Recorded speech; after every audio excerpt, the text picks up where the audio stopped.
Questão 71, o que ela vai dizer pra gente? Qual a relevância do estudo nas relações de poder apresentada no texto?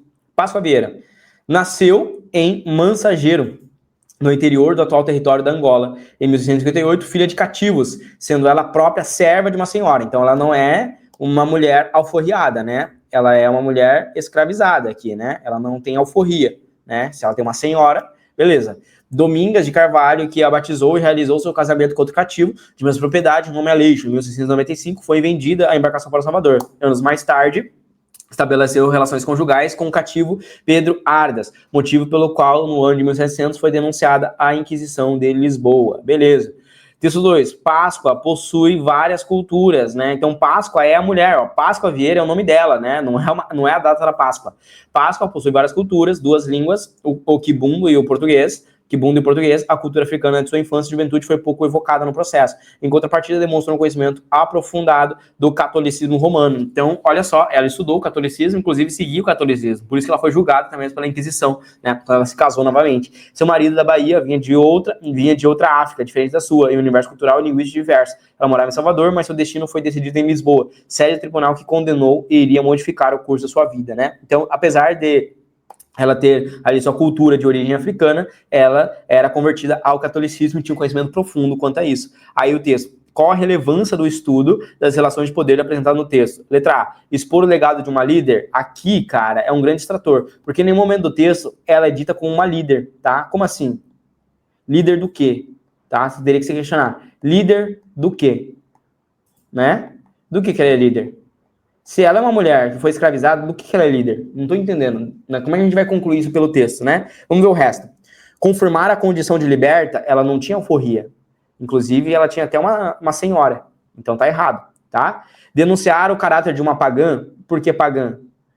Ela tinha um amplo conhecimento do catolicismo. Ó. A cultura africana foi pouco evocada no processo. Em contrapartida, demonstrou conhecimento profundo do catolicismo romano, né? Então, ela não tem, basicamente, um caráter pagã. Ela, inclusive, tem a religião dominante. Retirar a personagem do anonimato, esse é o principal objetivo da maioria dos textos de herança africana. Essa é a maioria dos textos que retratam itinerários e vivências, tá? Esse é o objetivo, você retirar do anonimato. Por quê, Renato? Porque a história é contada do ponto de vista europeu, do ponto de vista eurocêntrico, né? Como ela é contada do ponto de vista etno e eurocêntrico, quando você faz um estudo sobre itinerários, vivências, e você conta a história de pessoas que foram escravizadas, mesmo que eles não foram líderes de resistência ou algo do tipo, você está tirando eles do anonimato. Você para de chamar apenas de escravos ou escravizados, você começa a dar nome a eles, entendeu? Algo que foi até retirado. Você vê que existe tanto um caráter de silenciamento, de racismo estrutural, que nem mesmo o nome dos escravos é registrado. Eram chamados de apenas escravos, todos tinham próprio nome, nem nome tinham, entende? E aí quando a história é contada, não existe, por exemplo, o ponto de vista de contar a história. Quando você vai estudar, por exemplo, em um livro de história, o retrato do que foi a escravidão no Brasil, essa escravidão era contada do ponto de vista europeu, muitas vezes por uma pessoa branca, entendeu? Ou seja, o retrato da história, ela não é contada por alguém que vivenciou, ela não é contada por uma pessoa que foi escravizada. Não tem um nome de uma pessoa que foi escravizada dizendo, olha, eu vivi isso e foi assim, foi assim, foi assim. Por quê? Porque há um apagamento da história, entendeu? Há um apagamento. Inclusive, é isso que Olavo Bilac vai escrever, eu acho que é Olavo Bilac que vai escrever dentro de alguns dos seus poemas, né? Quando o Olavo Bilac, ele traz o seu fundamento ali, né? E aí ele vai desse fundamento dizendo que as crianças de hoje em dia não conhecerão nem mesmo, né, o que foi a vida e as mazelas da escravidão. Ele traz dois fundamentos. Ele teme o primeiro fundamento, que é o apagamento das memórias, porque se não tem isso sendo contado, isso vai sendo apagado, os registros vão sendo apagados, as pessoas vão esquecendo, e isso é perigoso, porque quando as pessoas esquecem, o que acontece? Isso volta a acontecer, tá? Mas esse gabarito dessa questão, em específico, que vocês fizeram ontem, ele tá errado, tá? Ele tá errado, o gabarito dessa questão é letra B, tá? Eu sei que o gabarito oficial é letra C, mas o gabarito correto dessa questão seria a letra B, né? Porque no poema de Olavo Bilac, o que é registrado, na verdade, é um privilégio das crianças da época, que não vivem a mesma situação das crianças que viveram na época da escravidão. O poema dele é centrado, muitas vezes, nas crianças, então o gabarito ele fica ambíguo, ele fica entre B e C, tá? Então, quando ele retrata ali, ele está retratando crianças da época, porque o poema é escrito na época dele, tá? O Olavo Bilac, ele não está escrevendo um poema na época da escravidão. Ele está escrevendo, quando ele remete crianças da época, não é a época da escravidão, é a época dele, tá?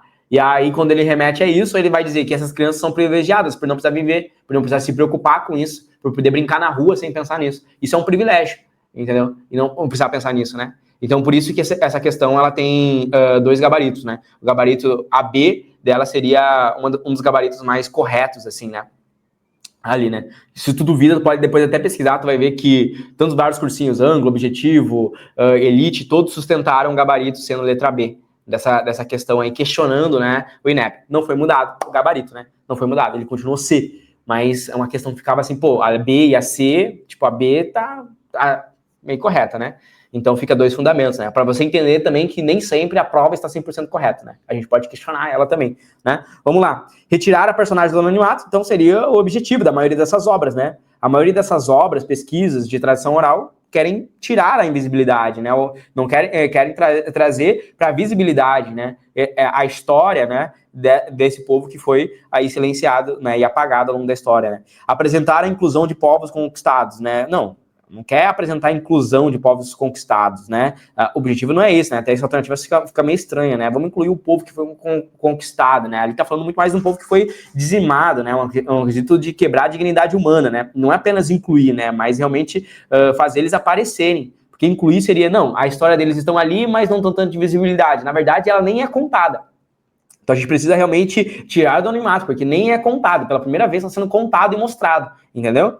Então, ficaria entre A e D, a mais correta é a letra D, né? Porque a gente não pode deduzir que ela é uma líder, né? Líder do quê? Se você gostou dessa resolução, então espera para ver o que é ter aula de todos os conteúdos para a prova do Enem dos principais vestibulares dentro da minha plataforma de estudos, que é a plataforma Memorize. Eu dou aulas ao vivo de todos os conteúdos que caem nas provas, principalmente aprofundando a nível medicina para biologia e química. Dentro do Memorize, você tem acesso a trilha de estudos, aulas gravadas, listas selecionadas, materiais e apostilas, resumos, um banco com mais de 170 mil questões, sistema de flashcards próprio integrado dentro da plataforma com mais de 5 mil flashcards, acesso a monitores que irão te orientar, comunidade de estudos, mentoria preparatória para a prova do Enem e também os vestibulares mais específicos e difíceis do Brasil. Se você está gostando então dessa resolução e quer mais, ou seja, quer se preparar em alto nível para a prova desse ano, aqui embaixo você vai encontrar o primeiro link, que é um link para você fazer parte da minha plataforma e ter aula comigo de todos os conteúdos e se preparar, elevar o seu nível para ser aprovado